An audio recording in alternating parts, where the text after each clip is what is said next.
this last point here, who do you think after day one of free agency is the most improved aside from the Los Angeles Lakers? Because, I mean, A, the team couldn't get better, but yes, they somehow got better.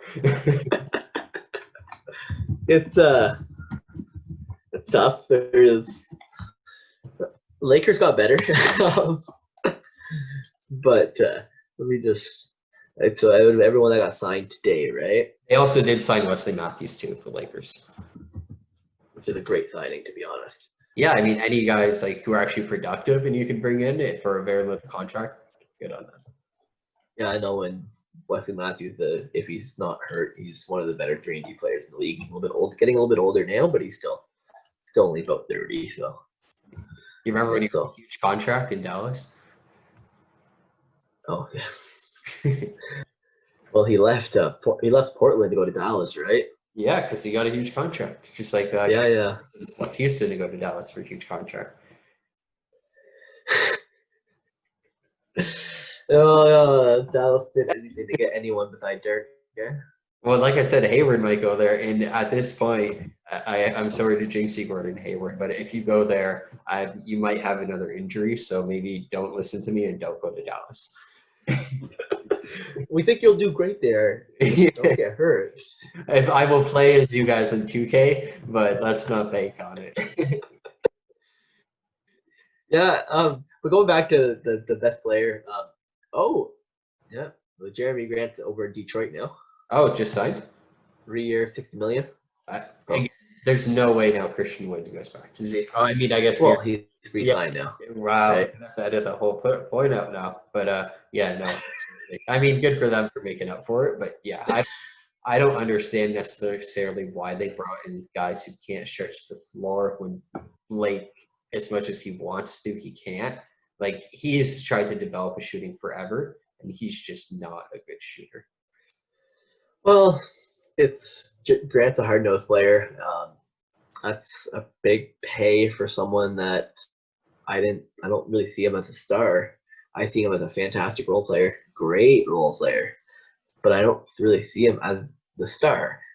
He's now getting paid to be a number 2, number 3 option. I just don't see him as that right now. Maybe he blossoms into that. Fantastic. Is that beside Blake? I don't know. It's a ballsy pickup. That's them signaling that we're not tanking.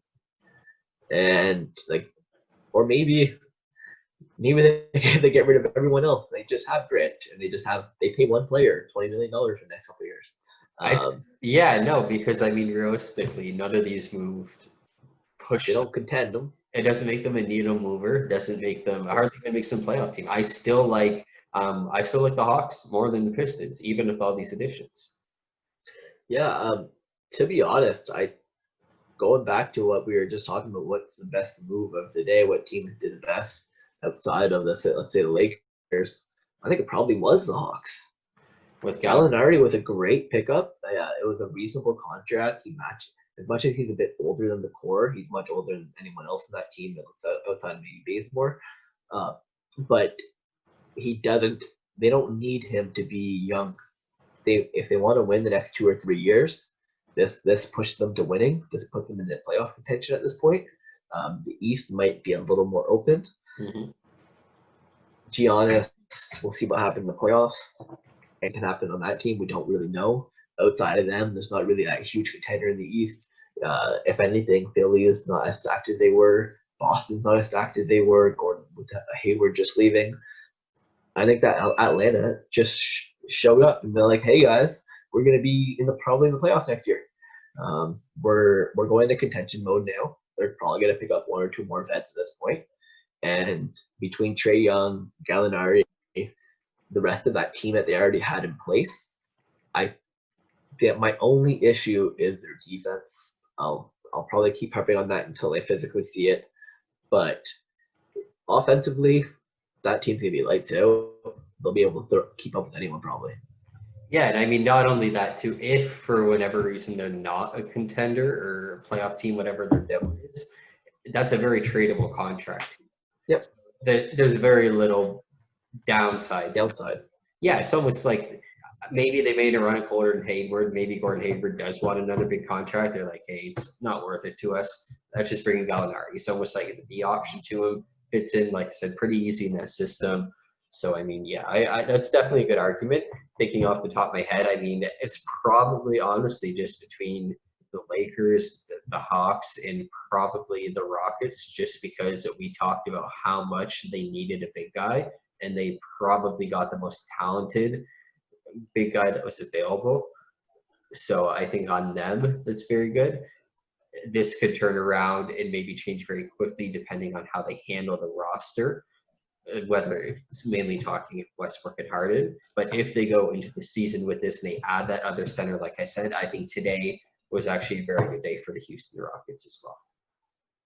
Yeah, I can definitely see that. Wood, we were talking about that with Wood really high on both of us.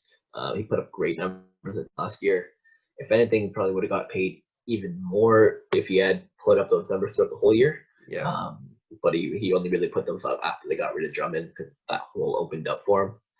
But with that being said, he played himself into a contract that was still affordable by a contending team like Houston. If he was to get paid any more money, he would not have been affordable by them. But he would have got overpaid on a bad team. I think that. Oh, no, keep going on that point because my point will be different. Okay, I was just gonna say that I do think that Wood is a great pickup.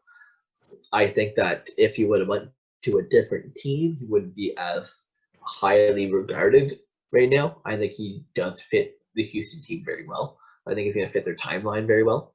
I still think that Gallinari, if you put Wood on that team, I don't see Atlanta as a playoff team. You put Gallinari on that team, I see Atlanta as a playoff team. But in that sense, I think that Gallinari would have cost Houston too much money. Mm-hmm. So I think that with the amount of money that Houston had, they picked up the best player that they could.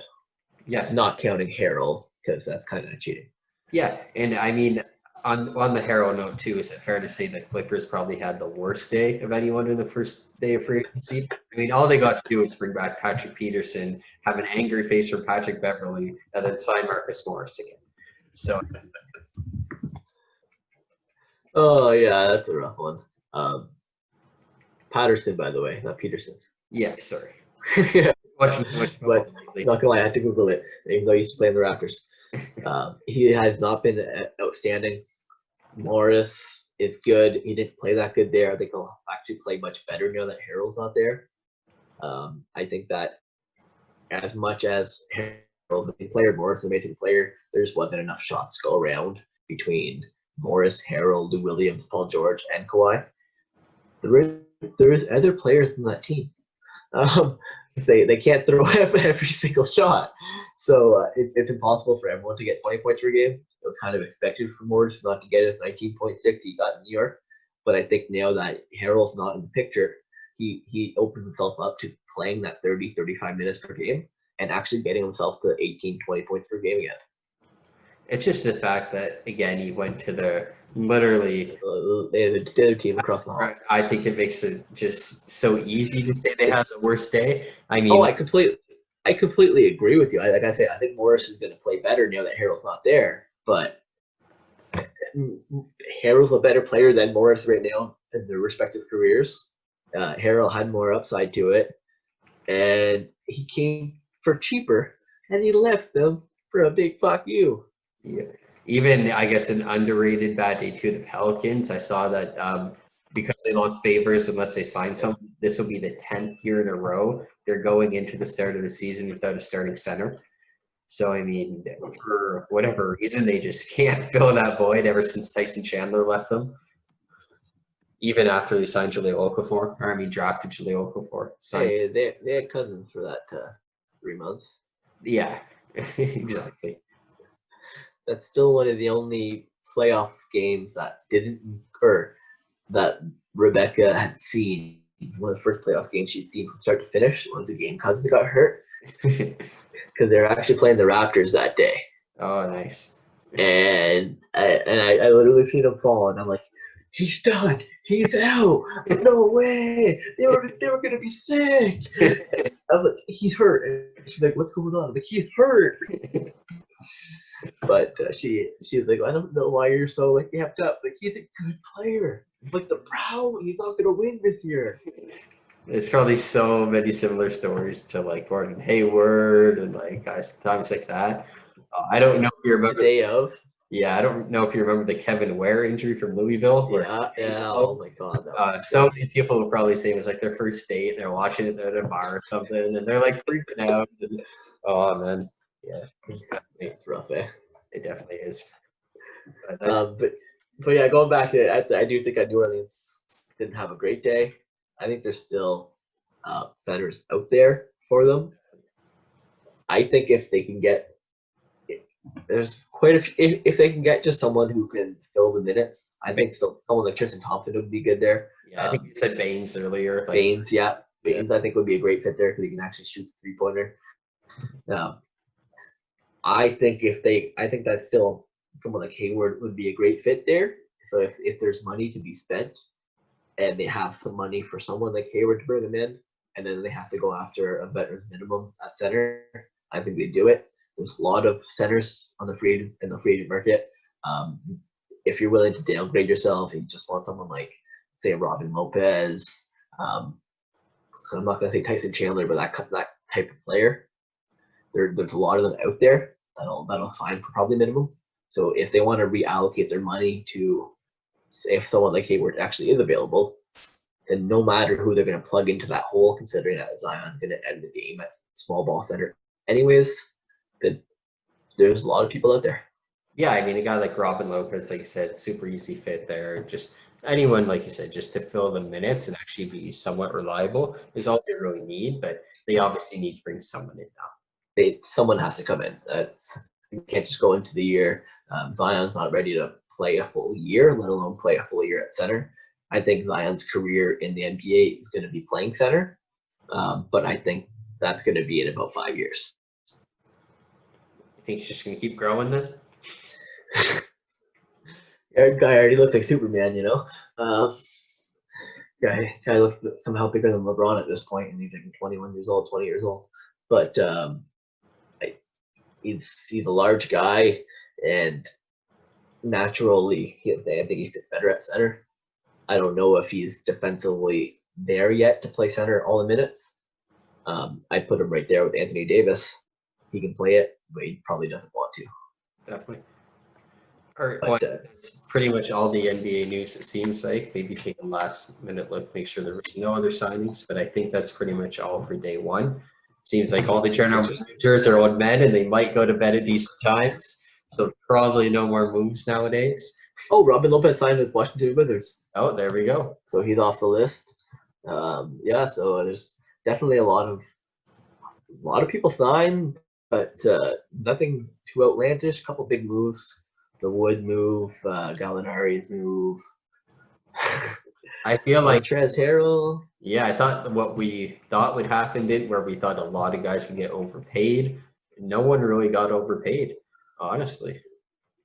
Harris got a good contract. He got a little more than I thought he would get.